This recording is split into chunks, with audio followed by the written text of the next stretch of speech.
देश में कोरोना संकट हर दिन बढ़ता जा रहा है। भारत में कोरोना संक्रमितों की कुल संख्या 25.5 लाख के पार हो चुकी है। केंद्रीय स्वास्थ्य मंत्रालय की तरफ से जारी किए गए ताज़ा आंकड़ों के मुताबिक पिछले 24 घंटे में 63,489 नए मामले आए हैं। इन नए मामलों के साथ देश में कुल कोरोना वायरस मामलों का आंकड़ा बढ़कर 25,89,682 हो।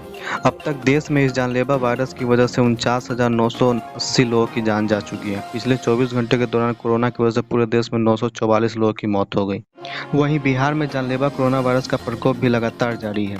बिहार में कोरोना का आंकड़ा 1,04,000 को पार कर चुका है। वहीं अब तक इस महामारी में 515 लोगों की मौत हो चुकी है।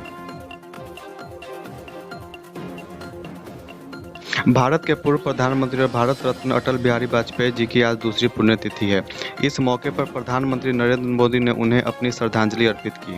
अपने ट्वीट में उन्होंने लिखा, प्यारे अटल जी को उनकी पुण्यतिथि पर श्रद्धांजलि। भारत हमेशा उनकी उत्कृष्ट सेवा और हमारे राष्ट्र की प्रगति के प्रयासों को याद रखेगा। पीएम मोदी ने एक संदेश में कहा, यह देश अटल जी के योगदान को कभी नहीं भुला सकता। उनके नेतृत्व में हमने परमाणु शक्ति से भी देश का सर ऊंचा किया है। पार्टी नेता हो, सांसद हो, मंत्री हो या फिर प्रधानमंत्री, अटल जी ने हर भूमिका में आदर्श स्थापित किया है। केंद्रीय गृह मंत्री अमित शाह ने अटल बिहारी वाजपेयी जी को श्रद्धांजलि अर्पित करते हुए लिखा, भारत रत्न अटल बिहारी वाजपेयी जी को देशभक्ति व भारतीय संस्कृति की प्रखर आवाज थे।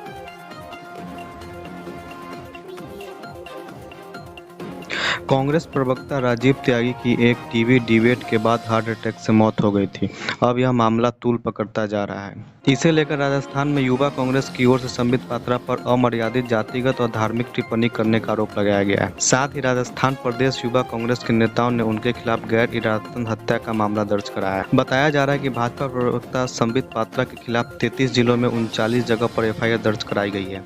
एफआईआर में कहा गया है कि एक टीवी डिबेट में संबित पात्रा ने राजीव त्यागी को इंगित करते हुए अमर्यादित जातिगत एवं धार्मिक टिप्पणी की। इससे त्यागी पर बेहद गहरा असर पड़ा। इस डिबेट के कुछ वक्त बाद ही हार्ट अटैक होने से उनकी मृत्यु हो गई। बिहार में नेता प्रतिपक्ष और राजद नेता एक बार फिर प्रदेश में आई बाढ़ और कोरोना काल में घर लौटे श्रमिकों के नाम पर सीएम नीतीश कुमार पर निशाना साधा। तेजस्वी ने ट्वीट करते हुए लिखा कि 16 जिले, 130 प्रखंड और 81 लाख लोग बाढ़ से बुरी तरह प्रभावित हैं। नीतीश सरकार कुंभकर्णी निद्रा में है। प्रभावित पीड़ित लोग बता रहे हैं कि बाढ़ राहत और मदद के नाम पर खुली लूट हो रही है। 40 लाख प्रवासी श्रमिक और 81 लाख बाढ़ प्रभावित रहीमाम कर रहे और नीतीश कुमार की मजाल कहाँ जो कुछ करे। वहीं एक अन्य ट्वीट में उन्होंने एक फोटो जारी करते हुए कोरोना सैंपल जांच को निशाना बनाया। उन्होंने बिना पीपीई किट के स्वास्थ्य कर्मी का फोटो जारी करते हुए लिखा है कि यह नीतीश कुमार मार्का वर्ल्ड क्लास कोरोना टेस्टिंग है। बिना पीपीई किट और सोशल डिस्टेंसिंग के जांच हो रही है। उत्तर प्रदेश के लखीमपुर जिले में प्रवासी मजदूर के परिवार की 13 साल की बच्ची की रेप के बाद हत्या कर दी गई। परिवार का आरोप है कि बच्ची का शव गन्ने के खेत में मिला तो उसकी आंखें बाहर निकल आई थी और जुबान कटी हुई थी। पुलिस अधीक्षक सत्येंद्र कुमार ने बताया कि आंख फोड़ने व जीभ काटने की बात पूर्णतः असत्य है। इसमें कोई सत्यता नहीं है। पोस्टमार्टम रिपोर्ट में केवल रेप की पुष्टि हुई है।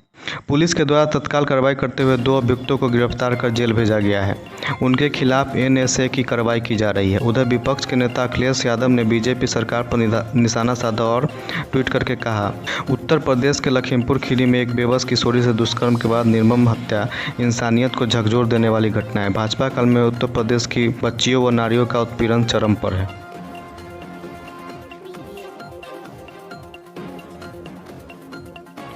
स्मार्टफोन के भारतीय बाजार में चीन की बादशाहत खत्म होने को है।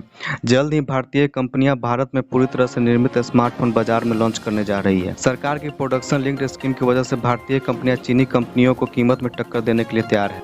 भारत के स्मार्टफोन बाजार में 70% हिस्सेदारी चीन की 4 कंपनियों की है।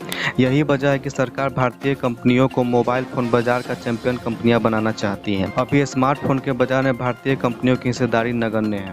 वर्ष 2015 तक भारत के मोबाइल फोन बाजार में नंबर 1 का खिताब रखने वाली कंपनी माइक्रोमैक्स एक बार फिर से भारतीय बाजार में कई फोन लॉन्च करने जा रही है। कंपनी के को फाउंडर राहुल शर्मा ने बताया कि इस साल त्योहारी सीजन में माइक्रोमैक्स का 7 से 20 हजार रुपए की रेंज वाली कई फोन बाजार में होंगे। बिहार में बाढ़ ने मचाई तबाही। राज्य में बाढ़ से लगभग 9 लाख हेक्टेयर में लगी फसल को नुकसान हो गया। इस बार समय पर मानसून आया तो किसानों के चेहरे खिल गए थे, लेकिन तबाही का मंजर उनका पीछा नहीं छोड़ रहा है। गत वर्ष बाढ़ और सुखाड़ दोनों आपदा ने मिलकर जितना नुकसान किया था, इस बार अकेले बाढ़ ने उतना कर दिया। बाढ़ ने उत्तर बिहार और कोसी इलाकों के 19 जिलों सिवान, सारण, गोपालगंज, मुजफ्फरपुर, पूर्वी चंपारण, पश्चिमी चंपारण, सीतामढ़ी, शिवहर, वैशाली, दरभंगा, मधुबनी, समस्तीपुर, खगड़िया, सहरसा, सुपौल, मधेपुरा, पूर्णिया, अररिया और कटिहार को अपनी चपेट में लिया। इन जिलों से 251 प्रखंडों में किसानों को लगभग 9 लाख हेक्टेयर में लगी फसल को नुकसान हुआ है। सबसे अधिक नुकसान मुजफ्फरपुर जिले के किसानों को हुआ है। कांग्रेस के पूर्व अध्यक्ष राहुल गांधी के ट्वीट पर बीजेपी नेता राम माधव ने कहा कि कल प्रधानमंत्री ने लाल किले से सेना के लिए जो सम्मान जताया, उसके बाद भी अगर कोई ऐसी टिप्पणी कर रहा है तो उन्हें कितनी गंभीरता से लेना है, यह देश को तय करना है। आपको बता दें कि राहुल गांधी ने प्रधानमंत्री नरेंद्र मोदी पर रविवार को हमला करते हुए कहा था कि पूरा देश सेना पर गर्व करता है और देशवासियों को अपनी सेना के पराक्रम और क्षमता पर विश्वास है, लेकिन पीएम मोदी को भारतीय सेना के शौर्य और उसकी क्षमता पर भरोसा नहीं है।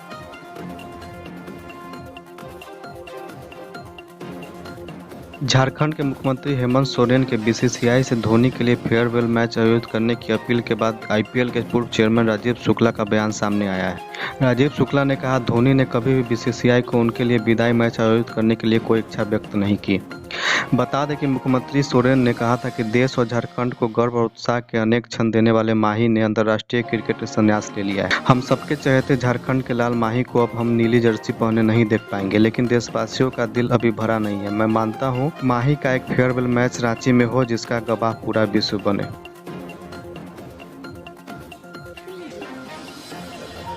यूपी के होमगार्ड मंत्री और पूर्व क्रिकेटर चेतन चौहान का निधन हो गया। वे 73 साल के थे। 11 जुलाई को कोरोना पॉजिटिव पाए जाने के बाद उन्हें एसजीपीजीआई में एडमिट कराया गया था। इसके बाद उन्हें किडनी और ब्लड प्रेशर की समस्या शुरू हो गई, जिसके बाद 15 जुलाई को उन्हें गुरुग्राम के मेदांता अस्पताल में शिफ्ट कराया गया था। बीच में 2 बार कोरोना रिपोर्ट नेगेटिव आने के बाद फिर पॉजिटिव आ गई थी। चेतन चौहान का जन्म 21 जुलाई 1947 को हुआ था। उन्होंने अपना करियर एक क्रिकेटर के तौर पर शुरू किया था। एक वक्त मशहूर ओपनर बल्लेबाज सुनील गावस्कर के साथ उनकी जोड़ी बेहद लोकप्रिय थी। पिछले महीने 21 जुलाई को उन्होंने अपना 73वां जन्मदिन मनाया था। उनका जन्म 1947 में बरेली में हुआ था।